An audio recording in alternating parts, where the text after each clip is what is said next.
بسم اللہ الرحمن الرحیم. السلام علیکم ناظرین, آپ بول نیوز دیکھ رہے ہیں. میں عمران ریاض خان ہوں. آج ایک بڑا اسپیشل انٹرویو ہے پاکستان تحریک انصاف کے چیئرمین اور سابق وزیر اعظم عمران خان صاحب کا, اور سوالات بہت زیادہ اکٹھے ہو گئے ہیں اور سب لوگوں کی نظریں پاکستان میں ریلیونسی کے اعتبار سے جو سیاست میں اس وقت سب سے ریلیونٹ شخصیت ہیں جن کے گرد سارا کچھ گھوم رہا ہے وہ عمران خان صاحب ہیں, اور انہی کے پاس بڑے سوالات کے جواب ہیں. السلام علیکم خان صاحب, بہت شکریہ آپ کا ٹائم دینے کے لیے. وعلیکم السلام. آپ نے مذاکرات کی پیشکش کی ہے. نارملی آپ ان لوگوں سے پولیٹیکل پارٹی سے بات نہیں کرنا چاہتے تھے, اور آپ نے ہمیشہ یہ کہا ہے کہ میں پولیٹکس پہ بات کروں گا, این آر او نہیں دوں گا. این آر او تو ہو گیا, اور رجیم چینج آپریشن, اس کے بعد این آر او, وہ ساری چیزیں انہوں نے اپنے مطابق کر لی ہیں. اب آپ وہیں پہ بات چیت کرنے کی دعوت دے رہے ہیں. یہ مذاکرات کے لیے آپ سنجیدہ ہیں, یا اس کو کچھ لوگ کہہ رہے ہیں کہ صرف اتمام حجت کا ایک لفظ ہوتا ہے کہ حجت تمام کر دی بس ٹھیک ہے؟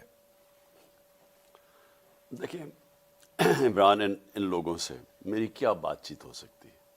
میں ان کو 35 سال سے جانتا ہوں, بلکہ شریف خاندان کو تو 40 سال سے جانتا ہوں.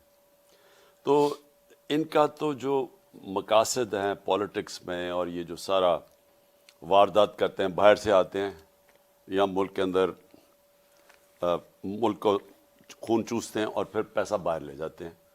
مشکل پڑتی ہے باہر چلے جاتے ہیں, جب این آر او ملتا تو واپس آ جاتے ہیں. تو ان کا مقاصد کیا, پہلے ذرا کلیئر ہو جائے نا. آپ جب تک کسی کا موٹیو نہیں پتہ چلواتے تو آپ کو پتہ نہیں چلتا کہ ان کے ایکشنز کیا ہیں. موٹیو ان کا یہ ہے کہ پہلے انہوں نے چوری کر کے پیسہ بنایا, اس چوری کے پیسے بنانے کے اندر سارے ادارے کمزور کرتے ہیں, اور ان کی فوج سے لڑائی ہوتی اس لیے ہے کہ وہ ایک ادارہ کنٹرول میں نہیں ہوتا, باقی کنٹرول کر کے تباہ کر دیتے ہیں, پیسہ باہر نکال لیتے ہیں. اور پھر ان کی جو ساری کوشش ہوتی ہے اس پیسے کو بچانے کے لیے, این آر او لینے کے لیے. تو ان کی تو آپ ان کا اٹھا کے دیکھ لیں, 30 سال سے ان کا یہ پیٹرن ہے. میری ان سے کیا بات ہوگی, کیونکہ میں چاہتا ہی یہ ہوں کہ اس ملک میں قانون کی حکمرانی ہو, انصاف ہو, کرپشن, اس طرح کے لوگوں کی طاقتور کی کرپشن ختم ہو. تو میرا تو مقصد ہی اپوزٹ ہے نا. اس وقت پرابلم کیا ہے؟ پرابلم یہ ہے کہ ملک بڑی تیزی سے جا رہا ہے نیچے. آج اسحاق ڈار, باقی لوگوں کو چھوڑیں, اسحاق ڈار اور مفتاح اسماعیل کی کیا آپس میں لڑ پڑے, اور لڑے کیا ہیں؟ ایک دوسرے پہ ایلیگیشن لگا رہے ہیں. لڑے کیا ہے؟ مفتاح اسماعیل کہہ رہا ہے کہ یہ اسحاق ڈار ڈیفالٹ کی طرف لے کے جا رہا ہے. وہ ساری دنیا کو نظر آ رہا ہے ڈیفالٹ کی طرف. آمدنی گرتی جا رہی ہے, قرضے بڑھتے جا رہے ہیں. ساری دنیا سمجھتی ہے کہ اب یہ قرضوں کی قسطیں واپس نہیں کر سکتے. جو سی ڈی ایس, اس کا مطلب جو کہ ان کا رسک کا ہے, اب قرضے واپس کرنے کی رسک, وہ پہنچ گئی ہے 100% پہ. ہم جب تھے 5% پہ تھی. تو اس کا مطلب دنیا پہ بھی اعتماد نہیں ہے ان کے. اسحاق ڈار کہہ رہا ہے کہ اس نے غلطیاں کی ہیں, پہلے اس کے اوپر ڈال رہا ہے. بات یہ ہے کہ دونوں ٹھیک کہہ رہے ہیں, ملک جا رہا ہے اب. نہیں, لیکن یہ پہلے غلطیاں دونوں آپ پر ڈال رہے تھے, تو یہ آپ کو بہتر نہیں لگ رہا کہ اب آپ ایک دوسرے پہ ڈال رہے ہیں؟ نہیں, یہ ہونا ہی تھا, کیونکہ دیکھیں نا, اب انہوں نے کسی کو تو ذمہ دار ٹھہرانا ہے نا, جو ملک جا رہا ہے ڈیفالٹ کی طرف. ہمیں یہ کیسے ذمہ دار ٹھہرائیں جبکہ سارے اکنامک انڈیکیٹرز جو کہ پاکستان اکنامک ریویو کے اندر ہیں, جو انہوں نے شائع کیا ہے, جو بتاتا ہے کہ سال میں کس طرح کی اکنامک پروگریس ہوا یا نہیں ہوا, اس کے اندر سارے انڈیکیٹرز جو ہمارے دور میں تھے وہ پازیٹیو تھے. آپ کی نظر میں ان دونوں میں سے کوئی ایک قصوروار ہے, یا کوئی اور قصوروار ہے, یا ان کو لانے والا قصوروار ہے؟ ان کو لانے والا سب سے زیادہ قصوروار ہے. اور یہ ان کو قصوروار اس لیے نہیں ہم ٹھہرا سکتے کہ مجھے یہ بتائیں کہ ان کے ہوتے ہوئے وہ سنہری دور کون سا تھا, یعنی کون سا ایسا دور تھا کہ انہوں نے معیشت اوپر اٹھا دی. عمران, آپ یاد رکھیں کہ 90 کی دہائی میں, 90 سے پہلے, ڈاکٹر عشرت حسین اپنی کتاب میں لکھتے ہیں, بڑا ان کا پاکستان کی اکانومی کے اوپر کنٹرول ہے اور جائزہ ہے. وہ کہتے ہیں کہ 90 کی دہائی تک پاکستان سارے برے صغیر میں سب سے آگے تھا, اکنامک پروگریس ہمارا سب سے آگے تھا. جب سے یہ دو چور خاندان آئے ہیں, ہم ہندوستان سے پہلے پیچھے گئے, پھر بنگلہ دیش سے پیچھے چلے گئے. تو ہمارا ملک تو پیچھے کی چلا گیا جب سے یہ آئے ہیں. تو ان کا کون سا دور تھا جب انہوں نے آ کے ملک کو ٹھیک کیا؟ 30 سال سے دونوں حکومت کر رہے ہیں. اور یہ ہمیں پتا تھا. ہم نے ملک کو سنبھال کے اوپر بینکرپٹ ملک چھوڑ کے گئے. 99 میں بھی ملک کو بینکرپٹ کیا, 2018 تک پھر بینکرپٹ کر کے چھوڑ کے گئے. ایکسپورٹ سٹیگنٹ کر کے چلے گئے, آمدنی کم تھی, میکسیمم ہمارے اوپر چھوڑ کے چلے گئے کرنٹ اکاؤنٹ ڈیفیسٹ, یعنی بیرونی قرضہ 20 ارب کا میکسیمم تھا, ادھر سے ہم نے اٹھایا, یہ پھر واپس نیچے لے آئے. تو اصل میں تو ذمہ دار وہ ہیں جنہوں نے ان چوروں کو ہمارے اوپر مسلط ہونے دیا, اصل وہ ذمہ دار ہیں.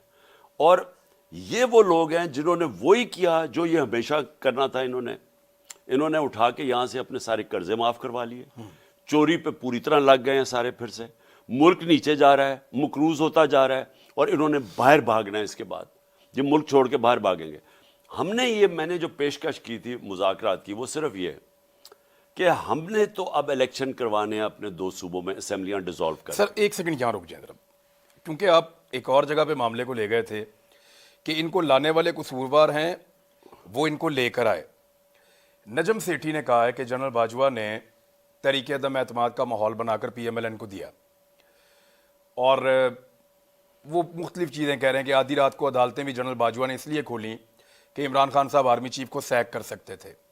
حالانکہ اس رات کو ہم وہیں پہ تھے, ہم نے ایسی چیز کوئی دیکھی نہیں, اور بھی بہت سارے صحافی تھے. تو خان صاحب ایکچولی جو لوگ ان کو لے کر آئے تھے, اب وہ ایک اور پروپیگنڈا کر رہے ہیں کہ ایکچولی کبھی رجیم چینج ہوا ہی نہیں تھا, ہم تو عمران خان کو سپورٹ کر رہے تھے. اور یہ بات کوئی اور نہیں کہہ رہا, آپ کا سب سے قیمتی اتحادی مونس صلاحی کہہ رہا ہے کہ ہمیں سب کو تو جنرل باجوہ کہہ رہے تھے کہ عمران خان کے ساتھ کھڑے ہو جاؤ جا کے, اور وہ تو دریاؤں کا رخ انہوں نے موڑ دیا تھا عمران خان کے لیے. دیکھیں عمران, نہیں واقعی جنرل باجوہ نے آپ کے لیے دریاؤں کا رخ موڑا. سر میں آپ کو بتاؤں, میں پھر سے میں پہلے بھی ایک دفعہ کہہ بیٹھا ہوں کہ میں جب بڑا ہو رہا تھا نا, یہ اسی گھر میں زمان پاک میں, تو میری والدہ ہمیشہ, میری 4 بہنیں تھیں, میں اکیلا بھائی تھا, وہ ہمیشہ ان کو یہ کہتی تھی کہ مجھے تو اس بیچارے پہ ساری فکر ہے, یہ بڑا ہی سیدھا ہے, یہ ہر قسم کی بات مان لیتا ہے, ہر قسم کو ٹرسٹ کر لیتا ہے, تو یہ تو بیچارہ رول جائے گا دنیا میں. تو میں ساری زندگی جب میں اپنی ماں کو کہتا تھا, یہ نہیں پتا تھا باقیوں کو بھی رول دے گا. اچھا کہنا چاہ رہا ہوں کہ میں ساری زندگی اپنی ماں کو کہتا تھا, میں کہا مجھے امی کیا فرق پڑا, جو بھی دنیا کرتی تھی میں تو کامیاب ہو جاتا ہوں. میں اپنی ماں کو ہمیشہ کہتا تھا. میں نے کبھی فیل نہیں کیا کہ یہ ایک کمزوری ہے کہ لوگوں کو ٹرسٹ کرو. میں لوگوں کو ٹرسٹ کرتا ہوں, اگر لوگ مجھے کوئی بات کہتے ہیں میں سمجھتا ہوں یہ ٹھیک کہہ رہا ہوگا, کیونکہ میں کیوں اس کے اوپر شک کروں. میں اپنے بیٹوں کو بھی کہتا ہوں کہ یہ زیادہ بہتر ہے, یہ ایک دلیر آدمی کی نشانی ہے کہ وہ کسی کے اوپر شک نہیں کرتا. یہ کمزور آدمی ڈرتے رہتے ہیں لوگوں سے کہ جی مجھے دھوکہ نہ دے. لیکن میں نے پہلی دفعہ, جو میری جنرل باجوہ سے میرے 3.5 سال گزرے ہیں, پہلی دفعہ میں نے ریئلائز کیا کہ یہ کتنی بڑی میری کمزوری ہے, کیونکہ میں اس کو ٹرسٹ کر لیتا تھا.